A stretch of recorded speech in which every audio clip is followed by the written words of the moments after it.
राधे राधे दोस्तों।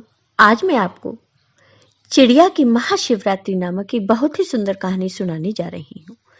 किसी गांव में एक सेठ सेठानी रहते थे। उनके पास किसी प्रकार की कोई कमी नहीं थी। धन दौलत सब कुछ था, पर सेठ सेठानी के कोई संतान नहीं थी।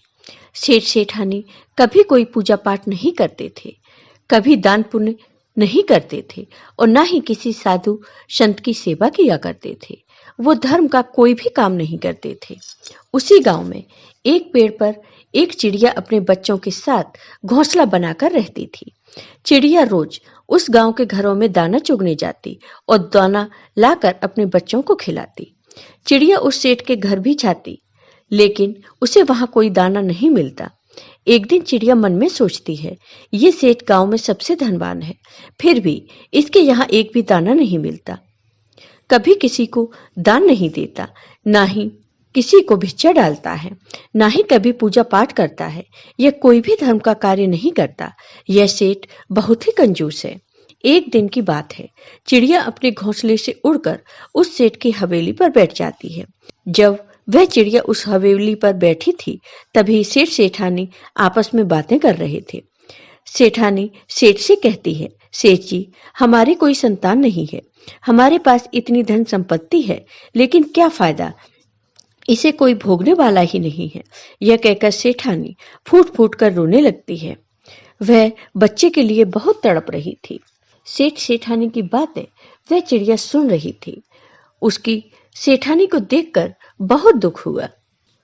सेठानी रोज उस चिड़िया को देखती। सेठानी को उस चिड़िया से लगाव सा हो गया। अब वह सेठ से छिपकर रोज चिड़िया को दाना डालती। ऐसे ही काफी दिन निकल जाते हैं।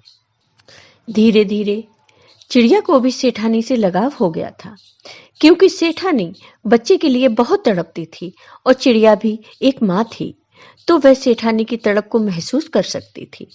उससे सेठानी की यह हालत देखी नहीं जाती थी। वैसे सेठानी दिल की बहुत अच्छी थी, किसी का बुरा नहीं करती थी, लेकिन सेठानी भी पूजा पाठ और कोई भी धार्मिक कार्य नहीं करती थी। चिड़िया सेठानी को देखकर बहुत दुखी होती। वह समझती थी कि बिना बच्चों के जीवन में कुछ नहीं है और लोग ताने मारते हैं सो अलग। चिड़िया सेठानी से तो कुछ नहीं कह सकती थी, लेकिन उसने मन में सोचा कि कुछ ऐसा किया जाए कि इस सेठानी के भी संतान हो जाए। एक औरत बिना संतान के कुछ नहीं है। तभी फागुन का महीना आया और शिवरात्रि का त्योहार आने वाला था। तो चिड़िया ने मन में निश्चय किया कि वह इस सेठानी के लिए जरूर कुछ करेगी, जिससे इन्हें संतान की प्राप्ति हो जाए। फिर चिड़िया सोचती है कि मैं भगवान शिव के पास जाकर सेठ सेठानी के लिए विनती करूंगी। वह अपने बच्चों से कहती है, बच्चों, अब तुम इतने बड़े हो गए हो कि अपना ख्याल खुद रख सको। अब मैं कुछ दिनों के लिए कहीं जा रही हूँ, तुम अपना ख्याल रखना। यह कहकर चिड़िया वहां से उड़ जाती है। उड़ते उड़ते चिड़िया बहुत दूर पहुंच जाती है। वह बहुत परिश्रम करती है, रात दिन भूखी प्यासी बस उड़ती रहती है और उड़ते उड़ते अंततः वह कैलाश पर्वत पर पहुंच जाती है। वहां भगवान शिव और मां पार्वती बैठे हुए थे। चिड़िया उड़ते हुए माता पार्वती के पैरों में गिर जाती है और बेहोश हो जाती है। मां पार्वती जब उस चिड़िया को देखती हैं, तो उसे अपने हाथों में उठाती हैं और उसे होश में लाती हैं। जब चिड़िया होश में आती है, तो मां पार्वती उससे पूछती है, हे चिड़िया, तुम कौन हो, कहां से आई हो, तुम्हें क्या परेशानी है? तब चिड़िया कहती है, माँ, मैं बहुत दूर से आई हूँ और बहुत दुखी हूँ। मैं अपने लिए दुखी नहीं हूँ। मैं जिस गांव में रहती हूँ, वहां एक सेठ सेठानी रहते हैं।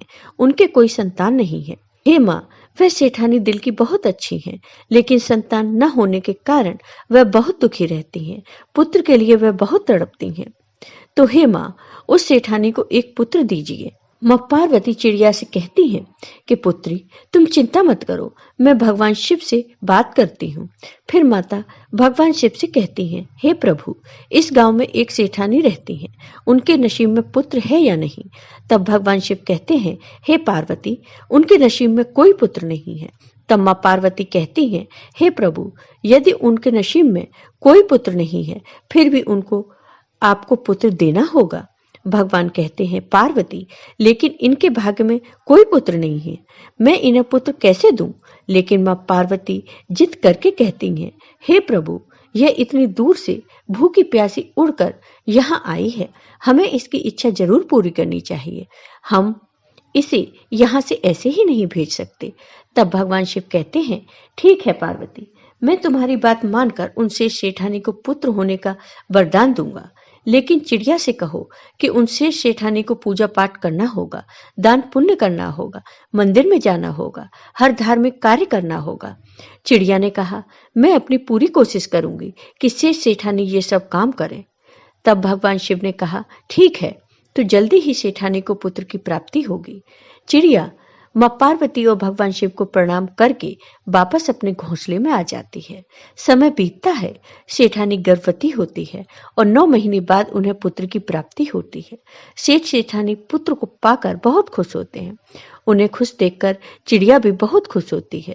वह सोचती है, मेरी मेहनत सफल हो गई, भगवान शिव ने मेरी प्रार्थना स्वीकार कर ली। अब चिड़िया मन से बहुत खुश थी, क्योंकि वह सोच रही थी कि अब से सेठानी अपने बच्चे को कुछ भी खिलाएंगे तो थोड़ा बहुत तो नीचे गिरेगा तो मुझे भी मिलेगा।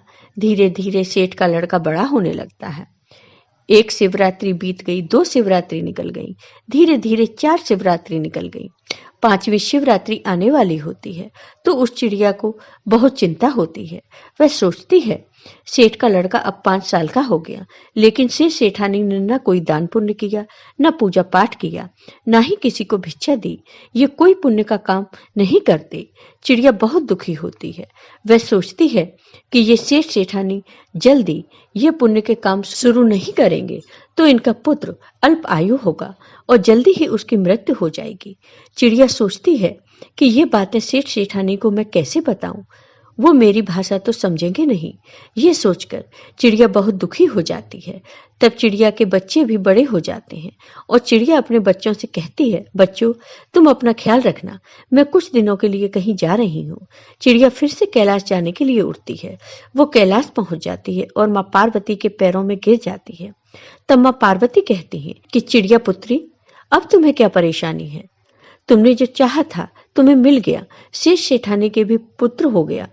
तब चिड़िया कहती है, माँ, सेठ सेठानी को पुत्र तो मिल गया, लेकिन मैं अपना वचन पूरा नहीं कर पाई, मैं उन्हें धर्म के मार्ग पर नहीं ला पाई।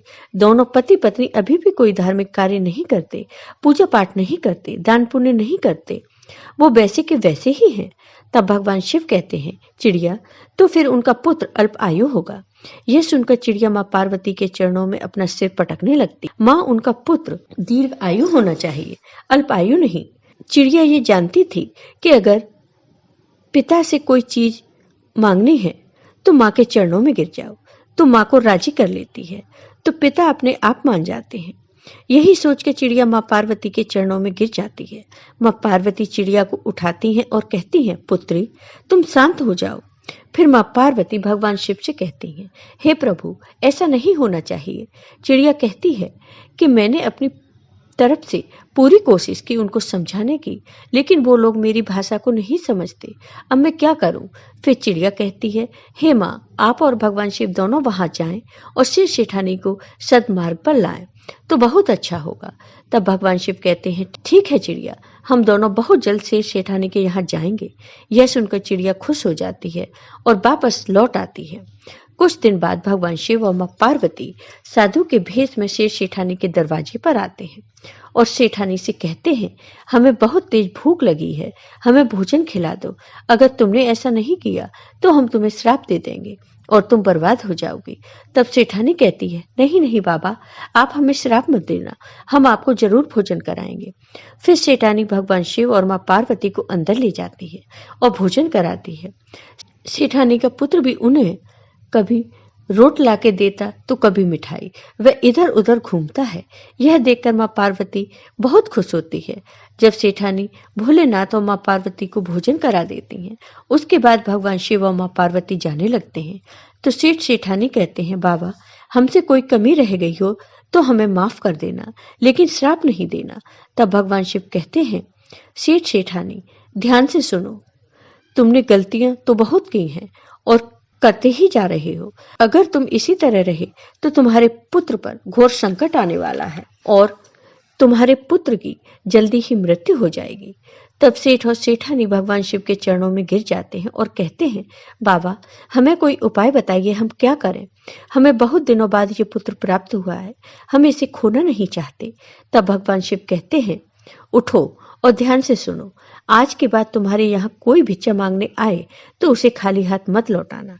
दान पुण्य करो, धर्म के कार्य करो, पूजा पाठ करो और महाशिवरात्रि का व्रत करो, भगवान की भक्ति और भजन करो। तब सेठ सेठानी कहते हैं, बाबा हम आज से ऐसा ही करेंगे। तब भगवान शिव बताते हैं, तुम्हारे भाग्य में तो पुत्र भी नहीं था, ये तो एक चिड़िया की मेहनत है जो तुम्हारे यहाँ से उड़कर कैलाश तक पहुंची और भगवान शिव माँ पार्वती से विनती करके तुम्हारे लिए ये पुत्र मांगा है। ये उस चिड़िया की ही भक्ति का फल है जो तुम्हारे यहाँ पुत्र है। तब सेठ सेठानी कहते हैं, बाबा वह चिड़िया कौन सी है। तभी वह चिड़िया वहां आती है और भगवान शिव और माँ पार्वती को प्रणाम करती है। जिस दिन भगवान शिव और माँ पार्वती सेठ सेठानी के घर आते हैं उस दिन महाशिवरात्रि का दिन था। फिर भगवान शिव और माँ पार्वती सेठ सेठानी को दर्शन देते हैं और चिड़िया की शिवरात्रि सफल होती है।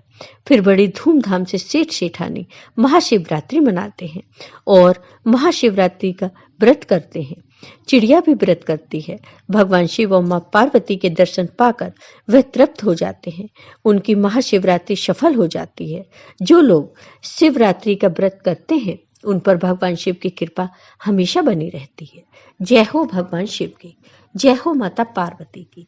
आपको ये वीडियो पसंद आया हो तो लाइक कीजिए, शेयर कीजिए और मेरे चैनल को सब्सक्राइब कीजिए। साथ ही बेल आइकॉन पर क्लिक जरूर कीजिए जिससे हमारे वीडियो के नोटिफिकेशन आपको मिलते रहें। धन्यवाद दोस्तों।